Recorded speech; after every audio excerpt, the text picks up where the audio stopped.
This is the Excel file. This is the Revit report. And now we have to compare results. Well, first, we have to compare the walls and roofs that we have been using. So you remember I taught you how to work with different materials here, and we edit type. And here we have information, for example, about the thermal resistance.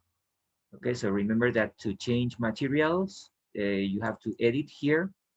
And this is the exterior side, the interior side, and there's a gypsum board, air, vapor retarder, glass wool, air, and brick.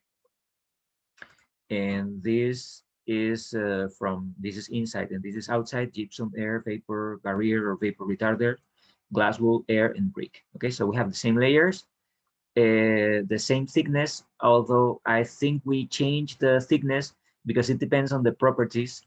I think I told you how to change the thermal properties of materials here. Oh yeah, I remember that because we created this glass wool. This glass wool is not by default in Revit files. Okay, so by doing this, you can duplicate the material here, creating material or duplicate, and here by controlling the thermal properties, we can control the thermal conductivity. Okay, so if we make that, you have to make sure that units, this is BTU, hour, feet, Fahrenheit. So on this file, when it comes to thermal conductivities, you have to use this column, the thermal conductivity Revit units, BTU, feet, hour, Fahrenheit. Okay, and this is BTU inches, feet square, Fahrenheit. So it's the same, but we have to divide this by 12, okay? Because 1 foot is 12 inches, so we have to get rid of these inches here. So we have to divide this by 12. So this yellow column is the same column here divided by 12. And this is the values that we have to use in Revit. But in this Excel file, we have to use this column, the column with the white or the blue values here. Okay, so be careful with units. I wish there were the same units all over the world, because we wouldn't have these inches, feet, whatever. With international units, this doesn't happen. But since we don't agree what units we are using, we have this kind of issues. And you will find this in different software. Most of this, to be honest, most of this software is it's coming from Europe, especially from Germany, and they are always using international units. Most of this energy simulation software. And I think, in my humble opinion, I think that would be the the future of mankind. So we will all move towards the international units because it makes more sense. Anyway, so far we have imperial units and we have to deal with it. So I showed you how to create your own material. So if you don't find a material in Revit, but you have the thermal conductivity, then you can change the thermal properties of this, and you can change the thermal conductivity. We have a lot of things here: specific heat, density, emissivity, permeability. This permeability is has to do with the vapor resistivity here. But we have another issue with units because here we have these weird units in Revit. We have, for this permeability, we had other units that they are even more difficult to understand. Okay, but basically with Revit, you can create your own material. So if you have all this data from catalogs or from database, then you can duplicate, and then you can create your own material in Revit. We are working just with the thermal conductivity. We are working with permeability as well, but in Revit, Revit can't do this. Okay, Revit can't calculate the temperature and the dew point, or in the dew temperature distribution within the element. We can assign vapor resistivity or permeability, kind of the same, but Revit can't calculate this. So that's why we are using two different softwares. Well, this Excel file that can calculate this, and Revit that can do other things that this Excel file cannot do. So we need these two software. Okay, so this is the wall. We had a roof, and the roof had all these layers, so we can edit type, edit the structure, and we had a gypsum board, air, vapor retarder, glass wool, concrete, and an asphalt shingle. And in this roof, gypsum, air, vapor, glass wool, concrete, and asphalt shingle. Okay, so it's the same. And then we created a space. So if you remember, we can't do these calculations without creating spaces. In this case, we have only a space, so it's quite easy. To create spaces, we have to go to analyze, and here we can create spaces. Well, I want to show you something that Revit hasn't solved yet. Look at this. I'm going to delete that space, and that space, it has a name. Okay, so we changed the name of that space. This is O1 office. O1, it's first floor, office 1. It's an office building, so this is. So I'm going to delete it. Okay. And then I'm going to create a different space, this one, and I'm going to change the name of that space to. So here, this is space. So let's say space X. Okay, that's a cool name. What if I calculate heating and cooling loads now? Okay, so first, that space is not fixed. So I'm going to do it again because in this section, I need to open the section. Okay, so by default, the space doesn't get to this level. So you can either work with this, or it's even better if you select the, this is the upper limit. So it's on level 0. The upper limit will be level 12, and this offset is going to be 0. Okay, so I think this is better, because if you drag this like that, yeah, it's from level 0 to level 12, but you have an offset. So it's better if you don't do that, and you select the space, and it's from level 0 to level 12. That's easier to understand. Okay, so now we have the space, we have the heating and cooling loads, we see the details, and what is this? We still have this B501 Office 01. Okay, so we have deleted that space, but Revit doesn't consider that this space is deleted.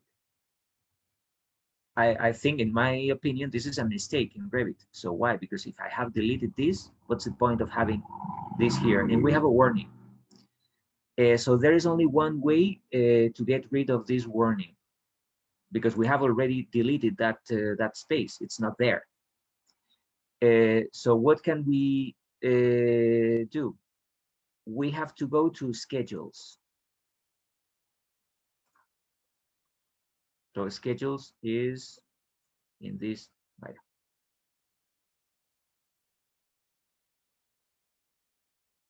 View, and we have schedules. Yeah, so we have schedules here. Okay, so let's say schedules quantities, the first one. This is quite useful because sometimes we have to put all this data into an Excel file, or yeah, because we need to assign the area to different rooms or whatever.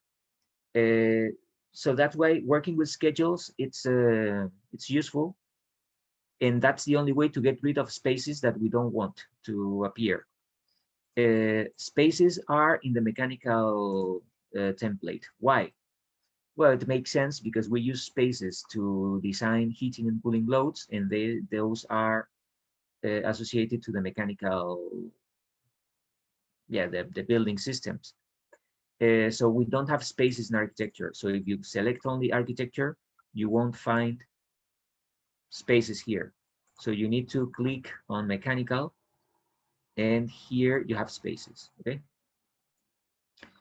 So we can select spaces as schedule properties. And then we need to create a schedule with different properties. So for example, here we have the area. We have the, so you click area and then you click here, add parameter, and then you can select, there are a lot of values, name, and outdoor airflow, whatever. So there are a lot of parameters here, and then you can create a schedule with all the spaces and all these properties. You click OK, and you have a schedule here. And you see that here we have the space X, this one, and the first one, it's here. Okay, it's not computed, but it's here. So in this space X, we have the area because we have already deleted this one, but it's still in Revit. Why? I don't know.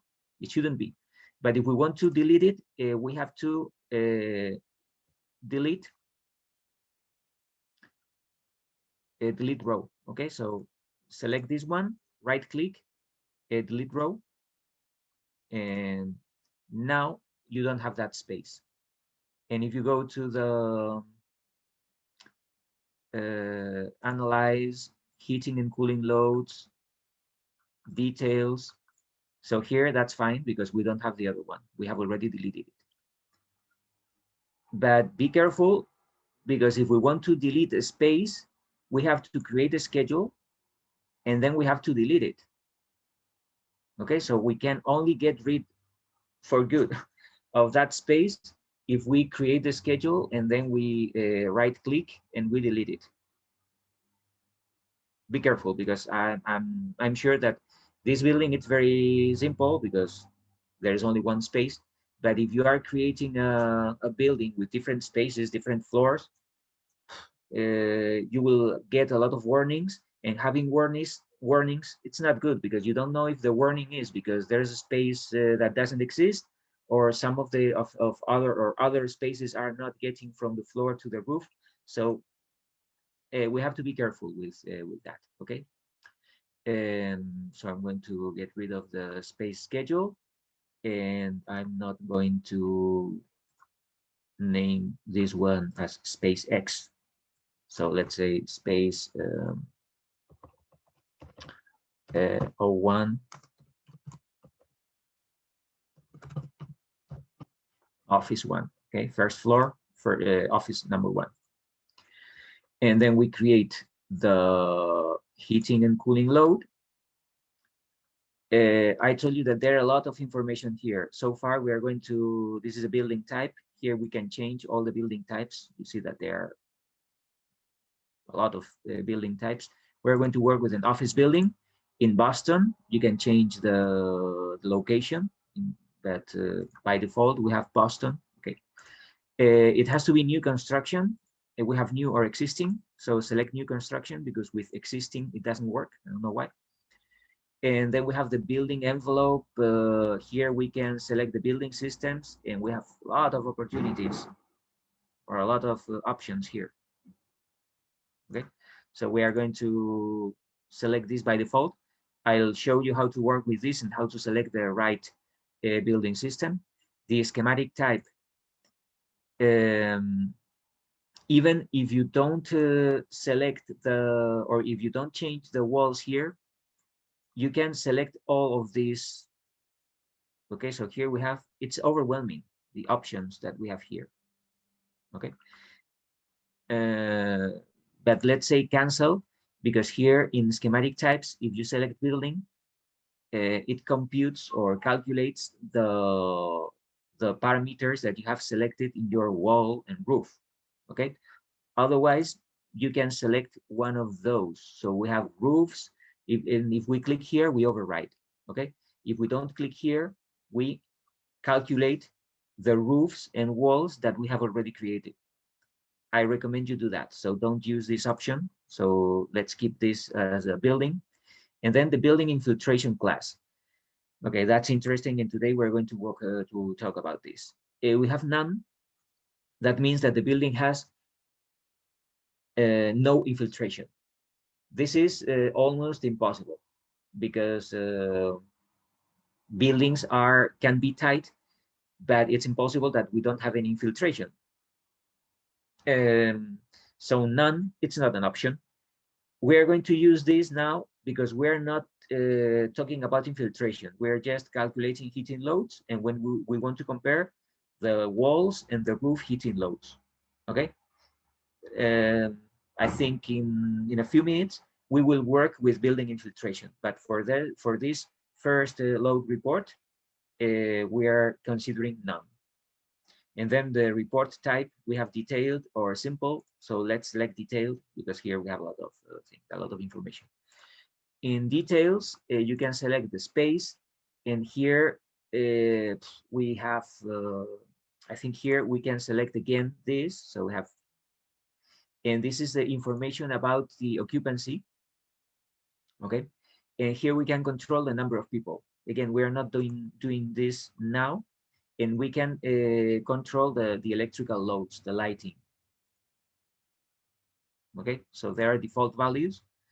Uh, so Revit is not meant for simulation. Okay, so it's not a simulation, an energy simulation software. It can do that, and we are using this because I think it's a good approach. There are a lot of uncertainties, but since you are familiar with Revit and this is the software that you're using for modeling your design, let's use this for the energy modeling as well.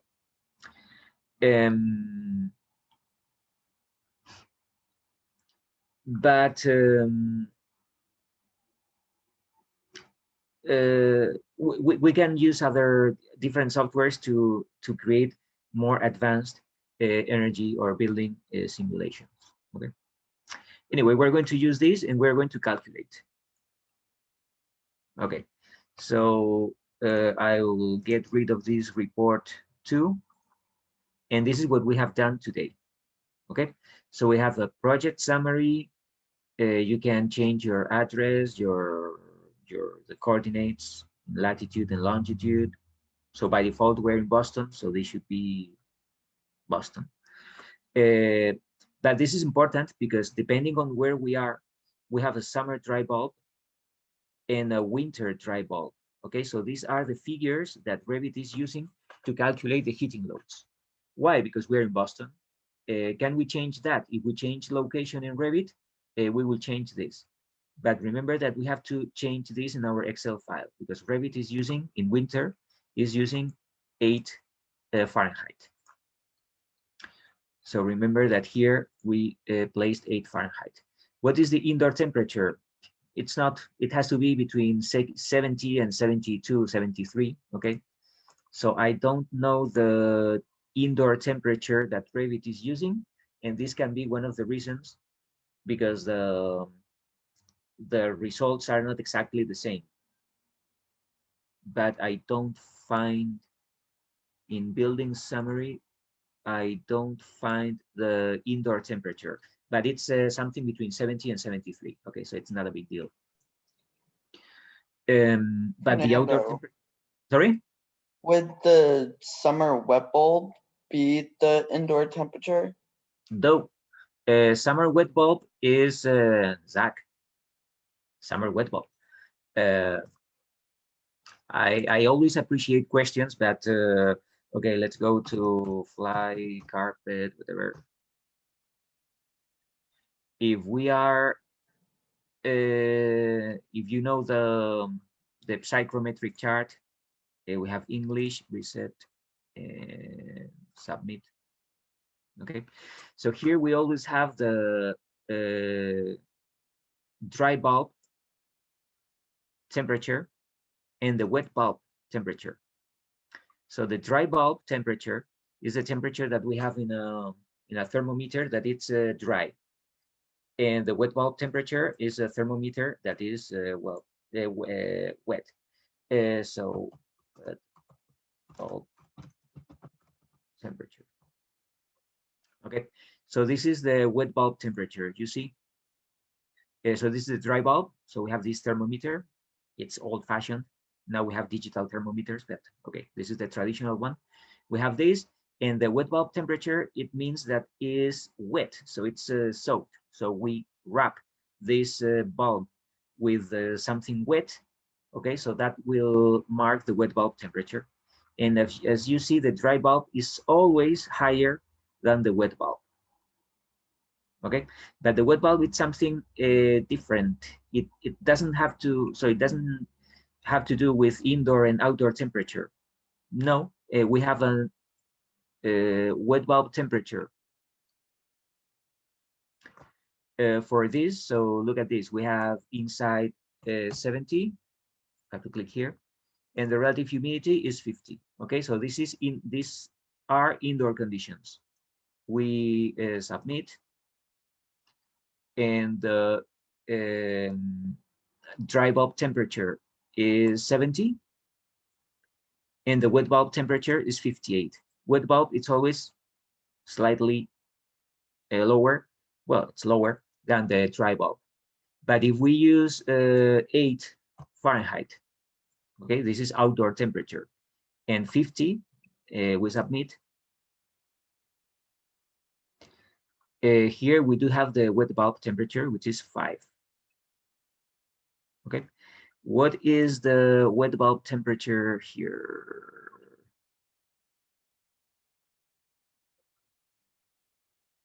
Okay, so we can do this. We only have the summer wet bulb. We don't have the winter. So let's do this. So we have 94. Let's type here 94. Submit. And the wet bulb is 78.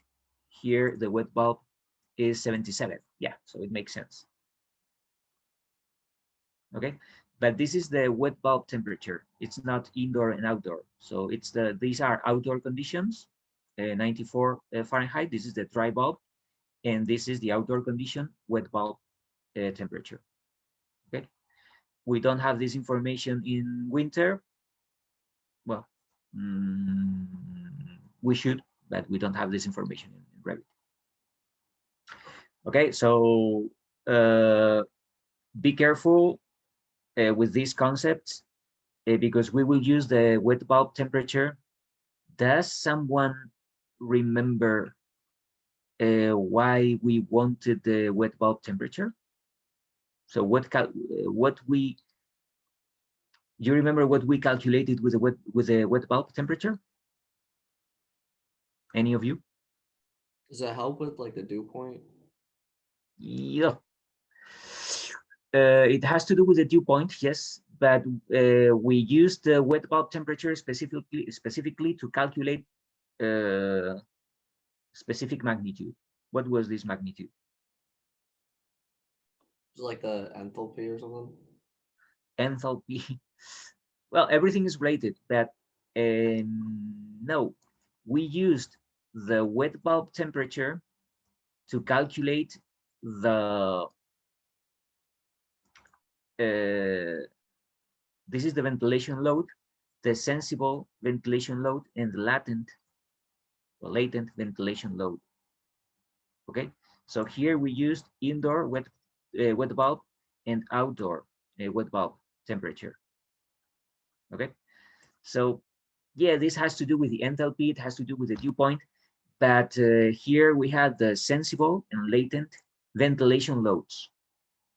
Okay, so here we used the dry bulb to calculate the sensible ventilation load, and we used the wet bulb to calculate latent ventilation loads. Okay. Well, we are always dealing with the same concepts, but and I understand that you forget. It happens to me. So when after the summer, when I have to give my lessons again, I always have questions about what was the wet bulb, what was the dry bulb. So I have to go over my lessons so I can understand that you forget what the dry bulb, the wet bulb. It's understandable, but that's why I'm here, so that I can insist And I think by repeating the same thing day in and day out, you will end up internalizing it. And if you don't, I would have failed as a teacher. And but anyway, that's important because it's overwhelming the amount of information that we have with this model. It's a box without any windows, okay? And we have all these parameters and all this information. Imagine when we have different spaces, different wall types, windows, different roof types, it will be overwhelming. So that's why it's interesting analyzing something very simple like this, okay? But here we have a peak, we have cooling and heating loads. Since we are working in winter, because the winter wet bulb is 8, no, the winter dry bulb, sorry, is 8 Fahrenheit. These are winter conditions. We are going to focus on heating loads, okay? So this is the peak heating load. It's 12,000. Okay, and now we have to go over the walls. Okay, so here we have information about the wall area and the roof area. Okay, so we don't have any windows, so the window area is 0. The door area is 0 because we don't have any doors or windows or whatever. But you remember that the wall area here is 2,160. So in this, it has to be 2,160. Okay, we did this on Monday. So this is the wall area, and we type here the wall area. And then we have to type the roof area. The roof area is 1,800, and here it's 1,800. Okay, so we changed that on Monday. So here we have information about the wall area and the roof area. We have to type the same in Revit and in this Excel file. And now, since we have this thermal load, so with this thermal load, this number, 2,600, this is the thermal load of this wall, okay? The R value is 51, the area is this, the indoor and outdoor temperature is 70 minus 8, so this is the wall thermal load, 2,600. Okay, so here, the wall thermal load, the heating is 2,400. Okay, I told you that if the mistake is less than 10%, it's fine. So if this is 2,400, and here we have 2,600, well, it's less than 10%, so it's acceptable. What about the roof? The roof here, this heating load through the roof with this roof area and this U value, 82. So here it's 1,300. In Revit, heating, roof, it's 1,300. Okay, so the roof, it's almost the same. So we don't have a mistake here, and that's fine. Okay. So this is the summary of the space. So we are dealing with that space. And this is the amount of energy that we are losing through the wall. And this is the heating load through the roof. Okay, we compare this to this, and they are similar. We don't have floors, and this is something that's another weakness in Revit. We don't have floor heating loads.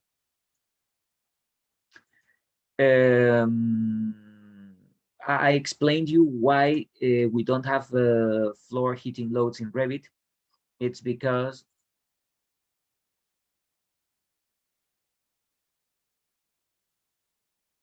no, not this one.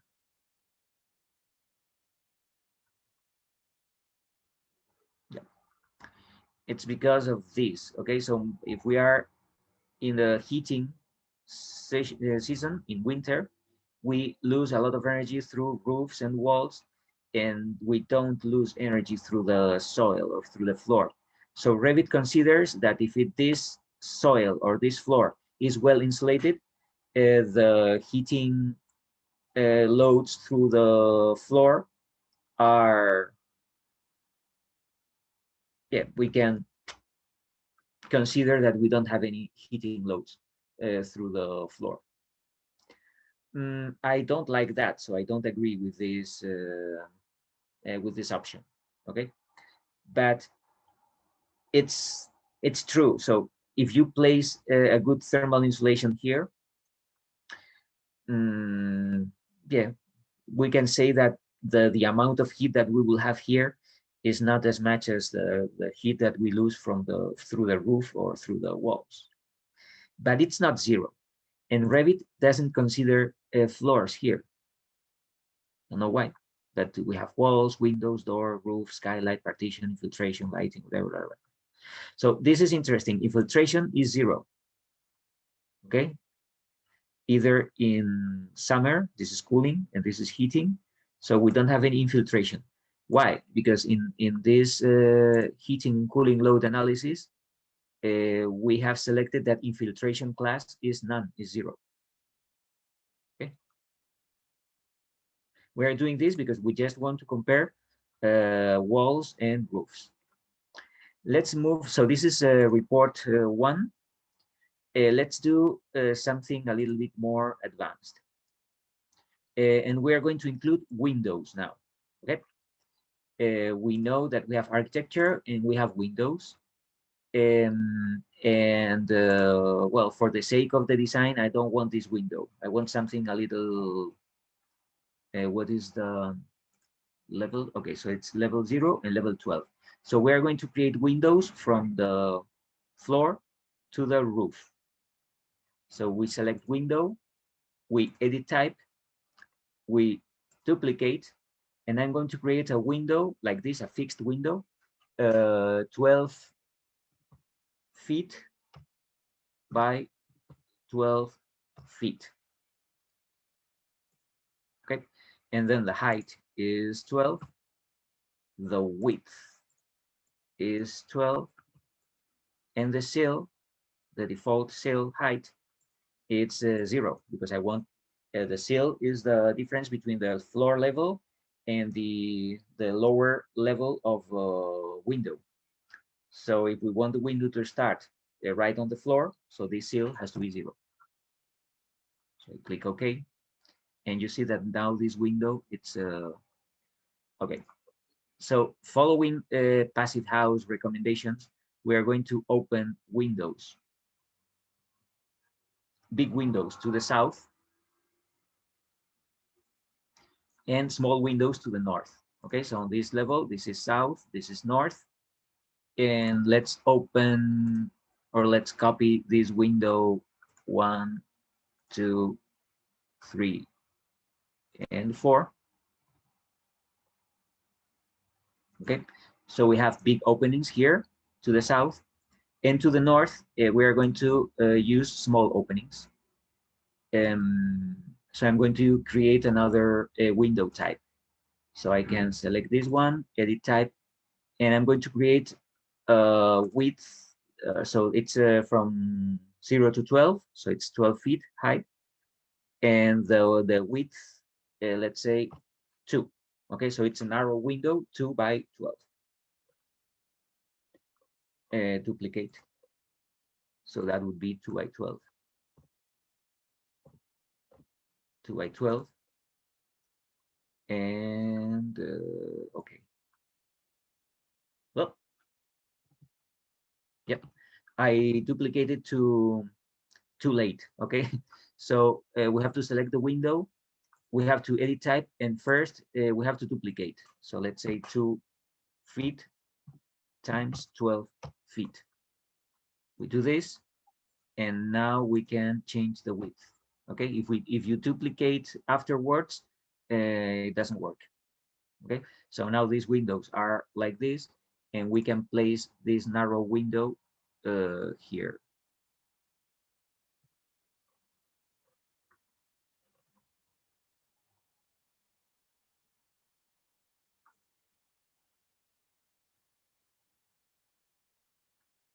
Okay.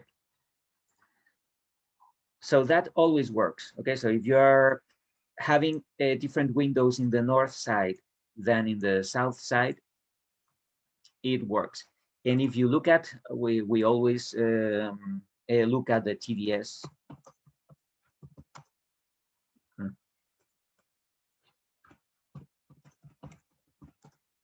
TDS Center, King State College.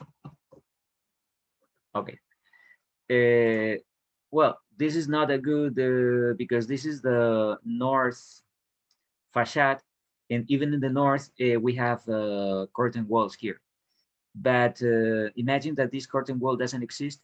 The windows that we have in the north facade, they are much smaller than the windows that we have in the southern. So in the southern facade, we have this huge curtain wall here, and we have another curtain wall there.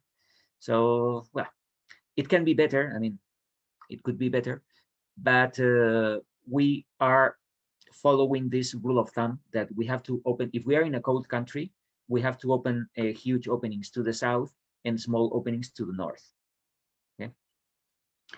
Yes, so this is north, and here we have a curtain wall. Well, sometimes you're an architect, so you okay. I think maybe it's this option or this decision is not good from the thermal performance point of view, but there are other things that matter. Okay, so but this is that's tough about designing buildings. The more we know, the more difficult is making decisions, because okay, oh, I can't open a big opening to the north. Yes, you can, but at least you need to know what you are doing, and you need to know that the efficiency of this decision in terms of thermal performance, it's a bad decision. That maybe there are other decisions, aesthetics. Maybe you have to open this because there's a nice view looking north. I don't know, but at least you have to think about this, and you have to realize whether it's a good or a bad decision. Anyway, we are not doing this, so we have huge openings facing south, small openings facing north, and we don't have any openings east and west. Okay. Does it affect the space? It doesn't, because we have placed windows. It doesn't affect the space, neither in plan nor in section. Okay, so the space is there, and it's not affected. So we have to analyze again. We have to calculate heating and cooling loads.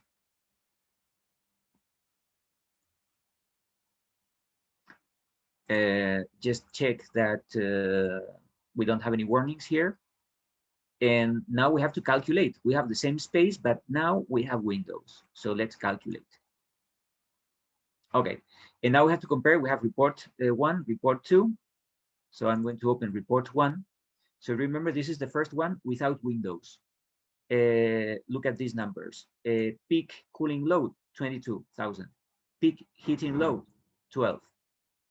If we open the loads report number 2, the one with windows, peak cooling load, 133,000.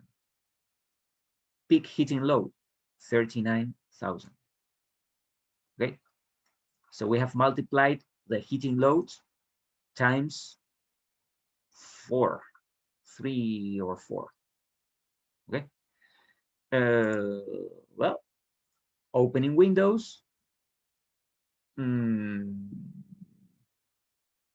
Yeah, we open windows. We know that the heating loads are going to be higher because they are windows. So we have a lot of thermal insulation in walls, and we can't have this amount of thermal insulation in windows.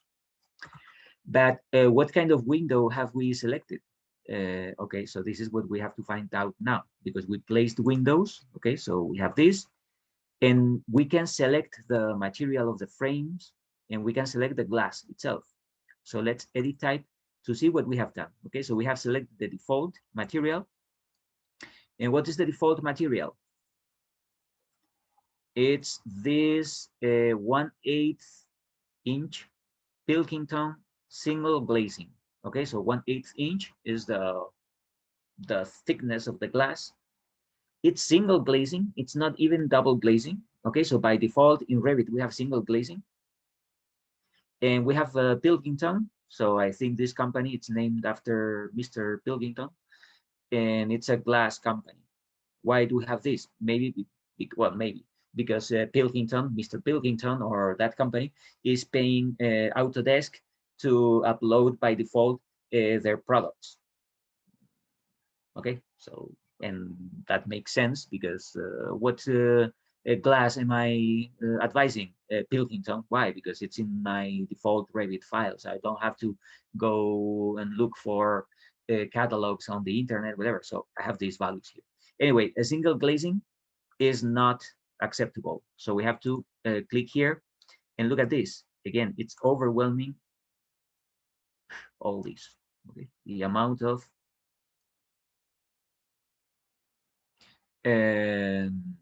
options that we have. The first one, or the first options, are single glazing.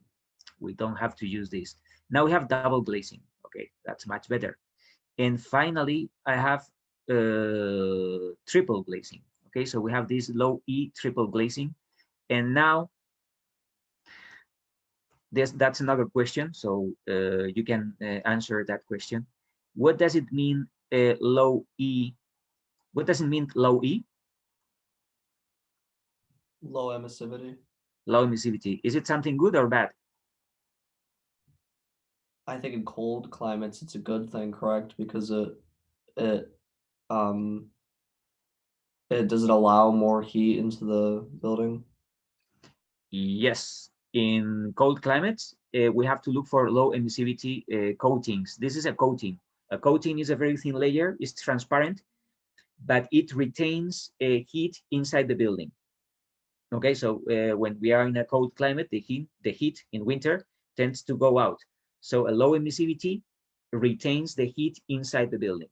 Okay, so when we're working with in cold climates, I mean in New England, all these we can well, the best option would be triple glazing, because triple is better than double, double is better than single. Okay, so triple glazing, it's the best one so far. In the TDS center we have triple glazing, and we should have this low emissivity coating, low E. And what is the SC? What does it mean, SC?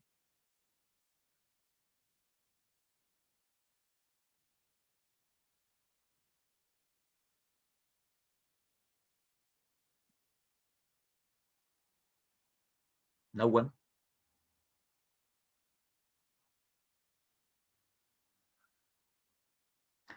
Well, when we are talking about glass, we are talking about two different parameters. We have the U value. So the U value has to be as low as possible. So this is what the low emissivity does. It reduces the U value. And then the other parameter that we have to consider in buildings, in glass, sorry, it's the solar coefficient, or solar heat gain coefficient. Okay, so it can be a solar heat gain SHGC. This is that stands for solar heat gain coefficient, or SC, solar coefficient. It's the same. So the higher the solar coefficient, the more solar energy enters the building. Okay, hold on, and I'll be right back.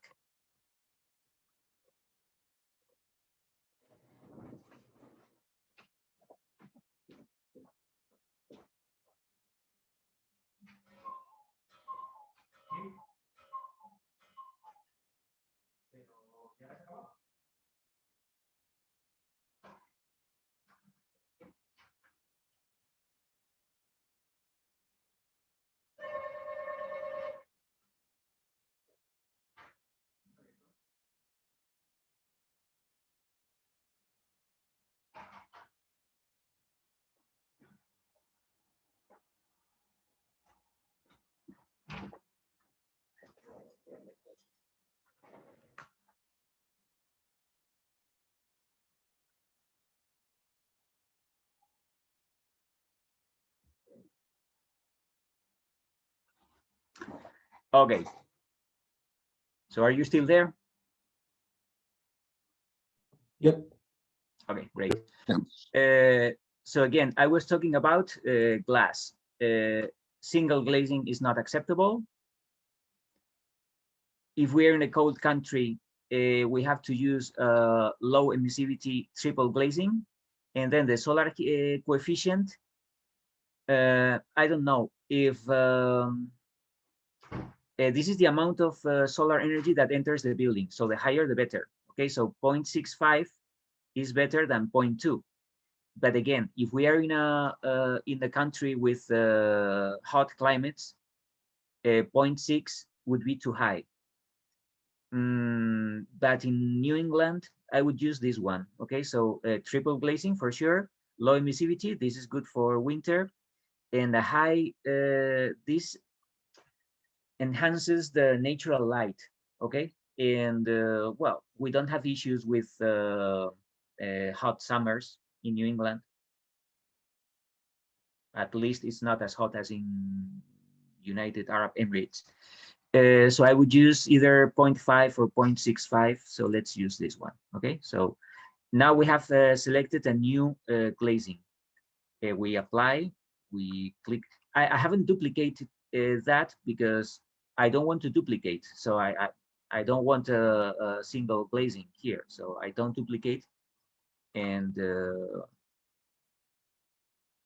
so this type, if we edit type now, we have this, the U value, it's 0.25.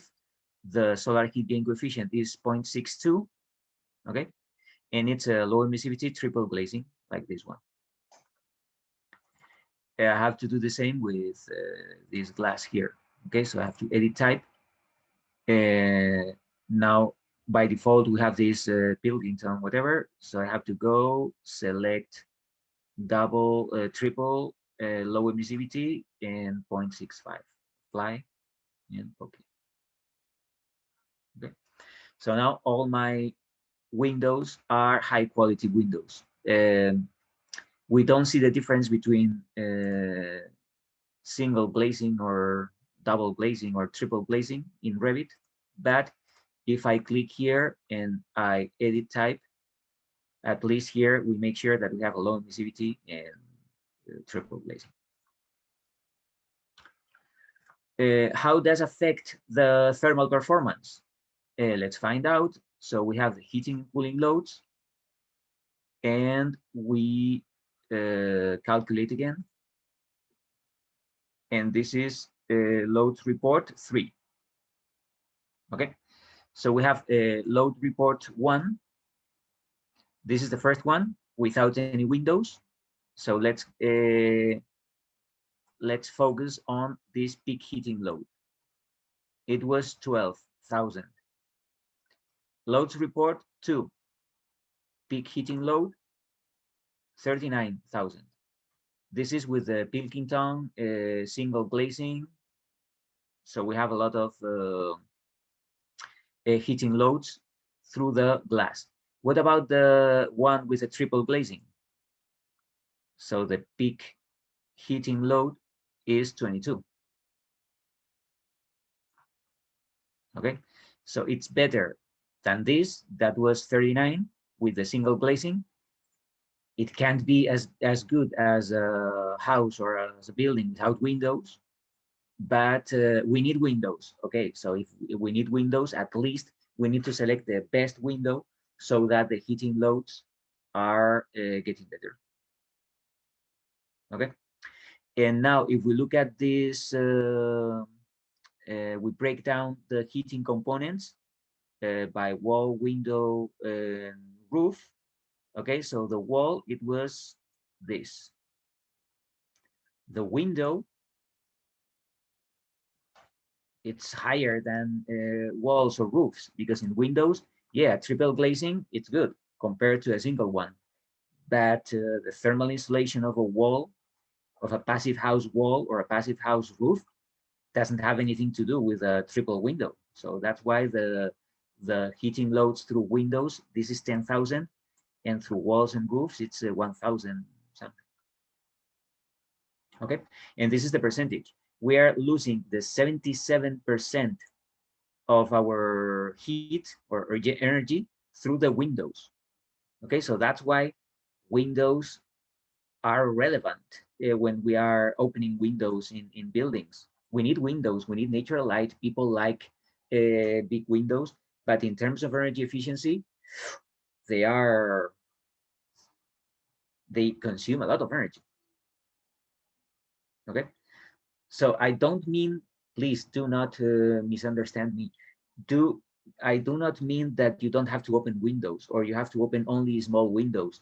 No, but at least you need to be aware of what you are doing. Okay, and of course, do not open windows to the north. It doesn't make any sense, because we can compensate the heat losses for the heat gains in southern windows. When we have sun in winter, we are gaining energy through the window. Do that. So north, it's always a bad decision, opening big windows. Okay, so this is what is useful in Revit. In a couple of minutes, you can make decisions and you can say, okay, is the decision that I have made good or bad? You just analyze these heating load reports, and if you are reducing the heating load, it's a good decision. If you're increasing the heating load, it's a bad decision. So for example, going from single to single glazing to triple glazing. Okay, so this is 22 and this is 39. It's a difference. It's a huge difference. Okay, so that's, I don't mind this number. It can be 39, it can be 38, and this number can be 20 or 22, whatever.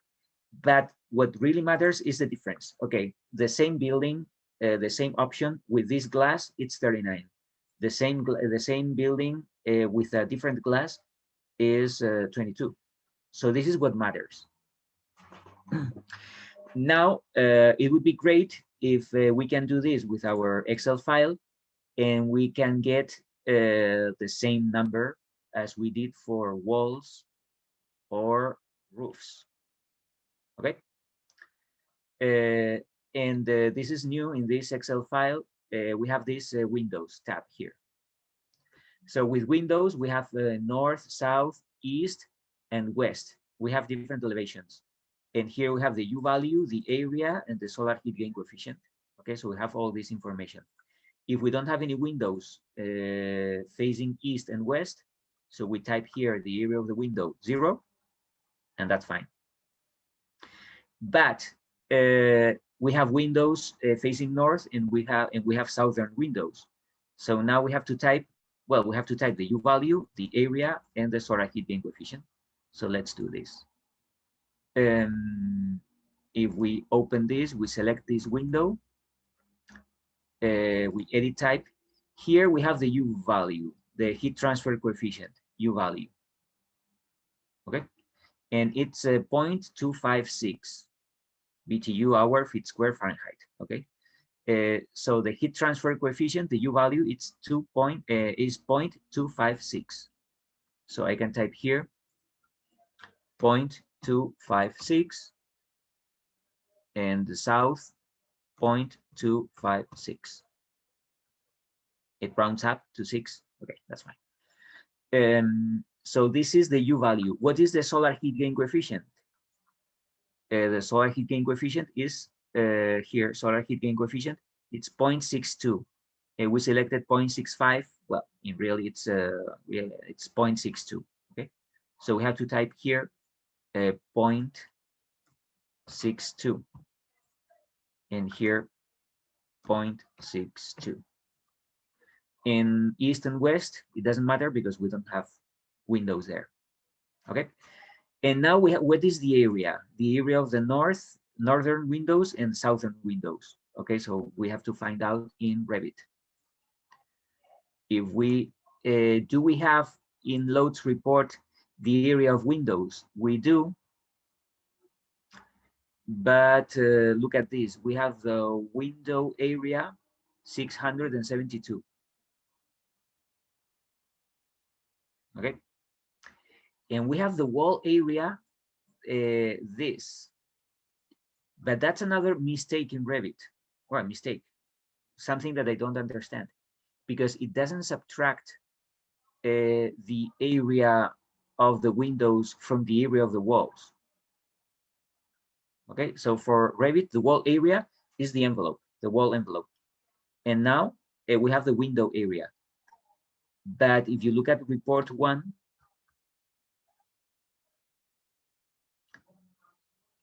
the wall area is the same. It's 2,160. And here is 2,160. When we have windows, the window area is 672. And here the window area is 0. Okay, so this is something that, why do we have this in Revit? I don't know. But this is not the wall, the opaque wall area. It's just the total area of the vertical envelope. I think it's a mistake, in my opinion, but at least we need to be aware of that.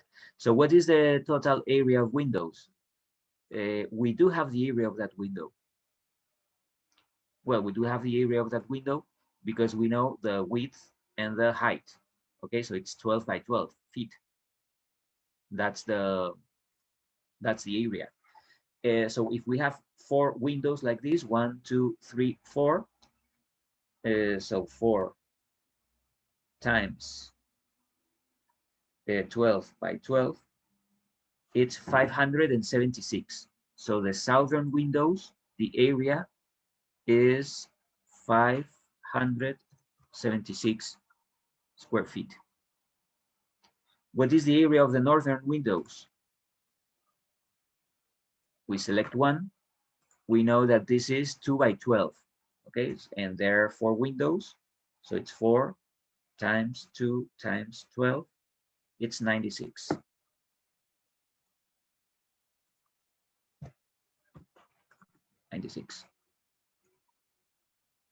Okay, so just to check if things are going well, we have the U value of the windows from Revit, the solar heat gain coefficient from Revit, the area of the windows from Revit. We type it here, and here we have the total thermal load of windows. It's 10,600. You see this value here? Okay, so with this one, we are yeah, we have the U value of the windows times the area of the window times indoor minus outdoor temperature. So since we have all this, so the total heat load through windows, it's 10,600. What is that value in Revit? In this load report, through the window, the heating, it's 10,700. Okay, it's the same. So it's 10,700 here, 10,660 there. So it's almost the same. Okay. So that's it. We have done the same. We have calculated the same with 2 different tools, and results are similar. Okay, so this is 200. Well, now we have to go over this again, because look at this. The area of walls, it was 2,160, and the thermal load through walls, it was 2,600. Now in Revit, through the walls is 1,600. Why? Because the area of walls is less. Okay, so now the area is not this, is this minus, it's 2,160 minus the area of windows. What is the area of windows?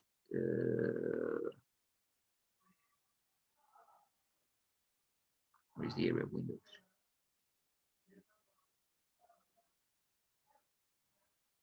Here, window area 672. Okay, so this is 1488. So now the new area, it's 1488. And now the total load through walls, it's 1,800, and here is 1,690, so 1,700. Okay, so it goes well.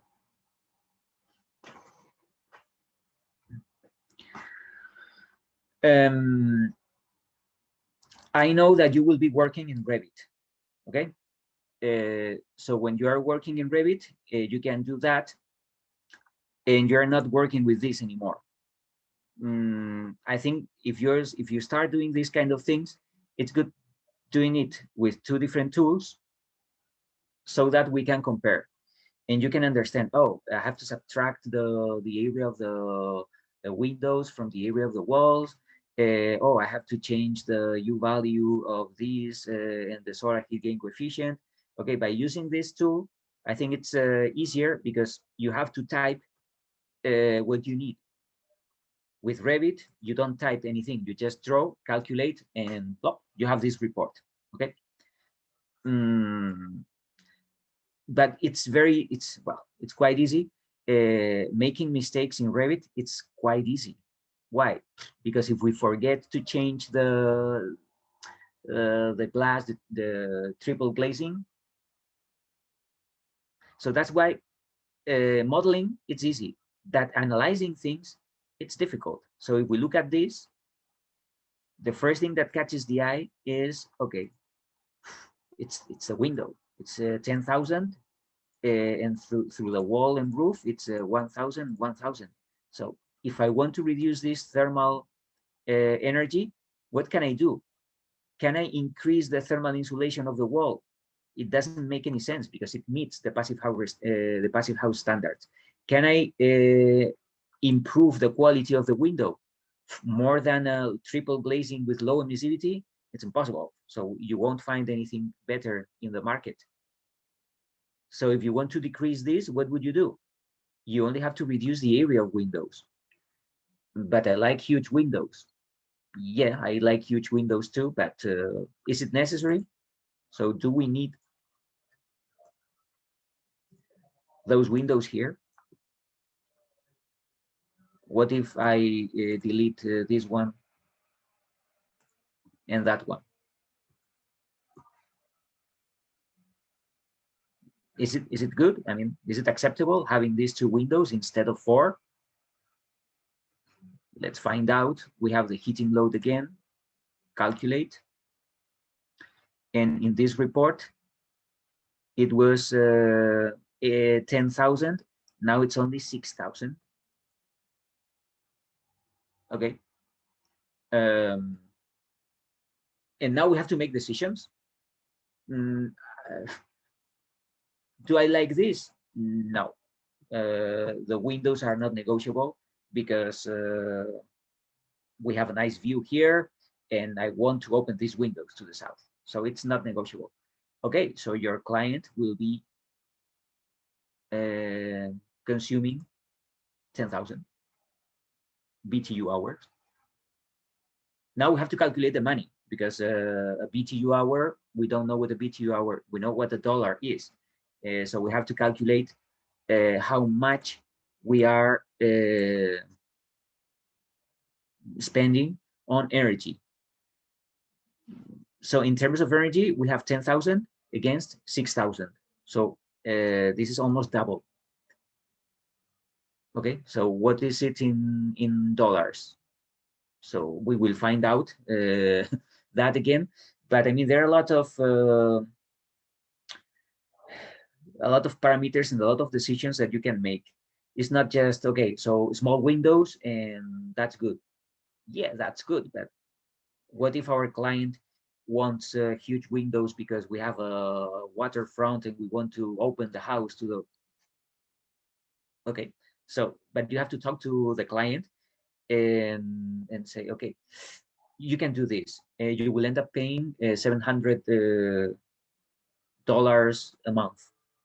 If you do that, you will pay only $400. Okay, I will pay 700. Great, let's do it. But first, we have to make sure that we have used the passive house requirements, the best glass that we have in the market, because otherwise, if we make wrong design decisions and we use the wrong materials, now it's a mess. Okay, so at least if we know that we have not made the best decisions in terms of energy efficiency, at least we have to make sure that we have selected the best materials, at least. Okay, so that's life, and this is our, I mean, if you're not concerned about energy efficiency, you can do whatever you feel like. You open huge windows to the north, to the east, to the west, to whatever. You do whatever you feel like. You don't select triple glazing. And I don't know, if you find a client who is happy with this kind of design, perfect. But I think people are getting concerned about all these issues, and most of all, they are concerned about their electricity or their gas bill every month. So if we don't want to save the planet, we should focus on at least not saving the planet, but not harming the planet at least. Uh, but there is something that it always works. It's about the money. So if you persuade your client that you can save thousands of dollars a year just by using a good material or a good wall, window orientation, that you have to fight for it. It's not easy nowadays. It's not easy because people are not aware of this issue, because electricity or energy in the United States is not expensive. If it were as expensive as it is in Europe, things would be different. Okay. What are we going to do? We are going, or I'm going to post an assignment. So you will have to model that assignment in Revit. I will post the dimensions. I will post the details for the walls and roofs. I will post dimensions of the floor, the walls, the height of the walls, the windows. So it's something that you will have to design what I'm posting on Canvas, and then you have to make your materials. You have to create your walls and roofs in Revit. So you have to calculate the R value in Revit, and finally you will have to create the space, and then you will have to calculate the heating and cooling loads, making sure that we don't have any warnings here. But it's going to be more complicated. Okay, so there will be more spaces. So if we are doing this, be careful when you delete spaces. You know that if we delete this and we want to get rid of it, we have to go to View, Schedules. We have to create a schedule with spaces, and then we create a schedule here, and we only, well, we have to delete that space, and now that space is not anymore in our file. But deleting it, it's not enough. We have to create the schedule and then delete the schedule line. So what if we want to create more spaces? So imagine that we are going to work with walls. Now we are creating interior walls. So those interior walls, we don't have to, so it can be brick, okay, because they are not protecting the building against. So they are interior walls. So there is no heating loads through those walls. Okay, so if we are doing this, and we can insert doors.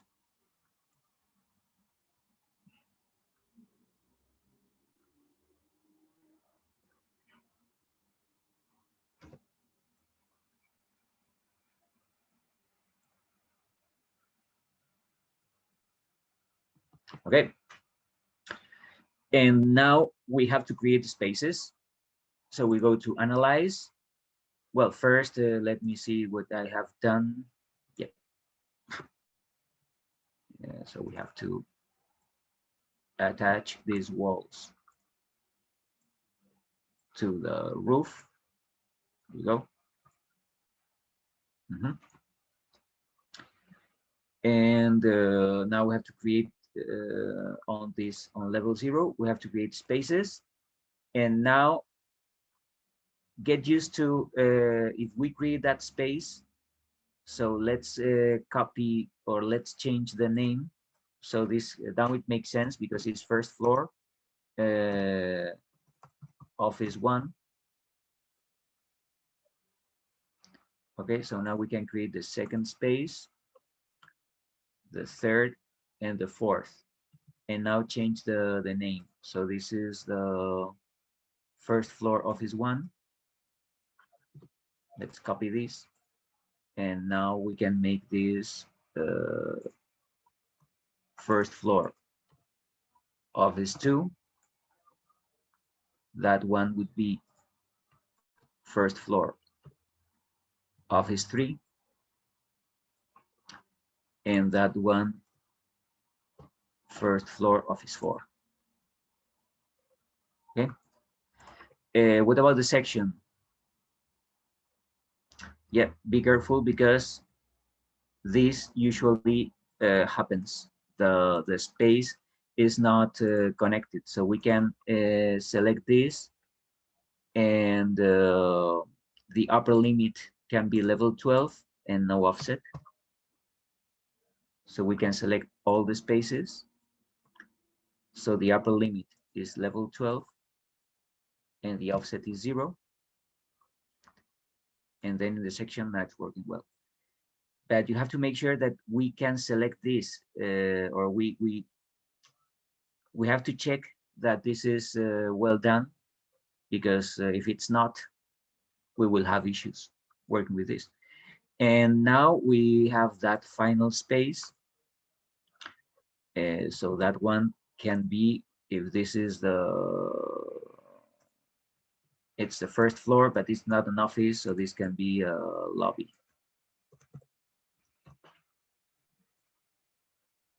Okay. Now check the levels. The upper limit should be level 12. The offset should be 0.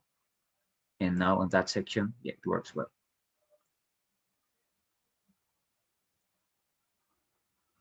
Okay. Now we have heating and cooling loads, and check that we have all the spaces here, 1, 2, 3, 4, and lobby. Check that there are no warnings. Okay. And now we can calculate. And we have this report. The total heating load shouldn't be different, but here we can go space by space. Okay, so here this is space summary. This is the lobby. This is office 4. This is office 3, 2, and 1. Okay, so here by default spaces, you can click here and it leads you to that space. So this default spaces is very useful if you have 20, 30, and you know, okay, so this is first floor office 1. So this is for second floor office 4. So you can click on this, and then you have the results of the lobby. You have the area, the wall area, the window area, but we are talking just about the space. We are not talking about the whole building.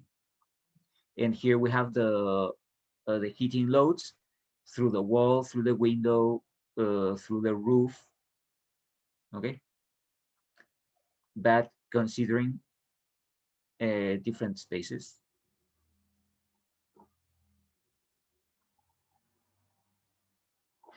I think it's great. I mean, because you can do this to check a building, but if you have different spaces, different floors, using this, it's not an option, because you would have to create one of this chart for different wall types, or all these for different floors or different spaces. So it's not acceptable. So we will use this just to check condensation risk in walls or roofs. Okay, we can use this. But if we are modeling a complicated building, and if we want to analyze the thermal loads, we will use this loads report with different spaces.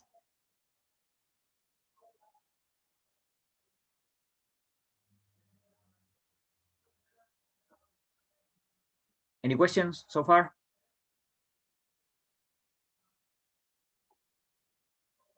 Nope. Okay, it's easy. It's a different way to work with Revit. So keep in mind that if we are designing this kind of models, energy models with Revit, we have to be careful with spaces, especially if we have double heights. If we have double heights, there might be special spaces with double volumes, other spaces that are only on the first floor and others only on the second floor, but maybe the lobby, it goes from the first floor to the roof. Okay, so before doing anything, it's good having different sections. Okay, so you can have different, you can copy different sections because there might be different heights. So I think it's good if you check different sections and you check that all these elements are matching the right. Okay, so let's do something different just to finalize today. I'm on level 0, and I'm going to use a false ceiling. Okay, so in these offices, in the lobby, I don't have a false ceiling, but I will have a false ceiling in the offices. Okay, so we can go to architecture, ceiling. And well, before doing this, I want to create, cancel. I want to create a level for the false ceiling. Okay, so this is level 12. So I'm going to copy this 2 feet down, and that will be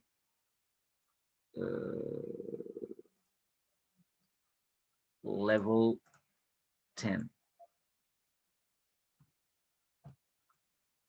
Okay, so the level 10 is the level of the false ceiling, and I want false ceiling only in the office area, not in the lobby. So let's do it. I go to architecture, ceiling, and if I click here, and if it's a closed element, I select level 10 because this is the level of my false ceiling. I click here, or I click there.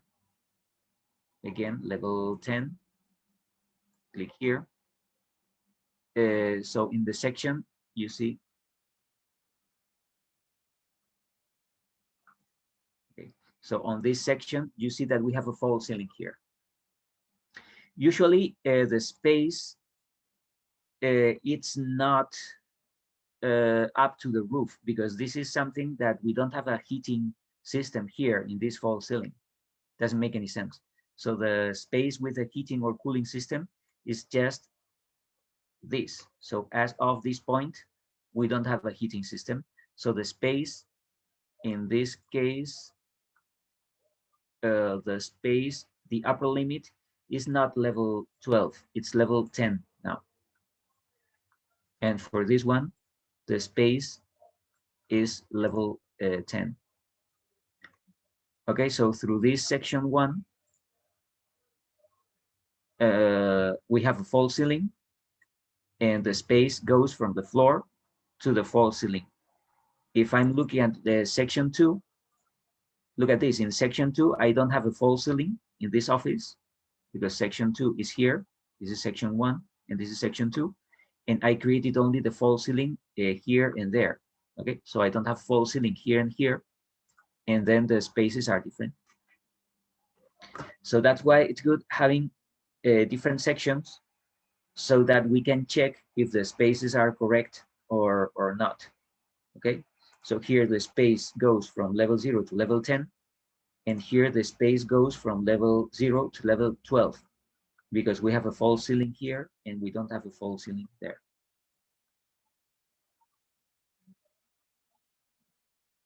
Okay.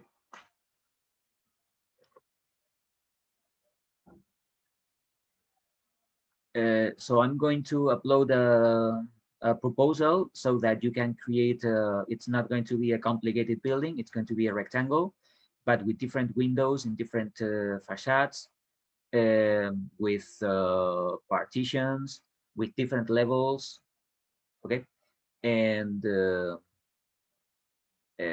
you have to deal with spaces and all that stuff, and see what happens. So you will carry out your first energy simulation.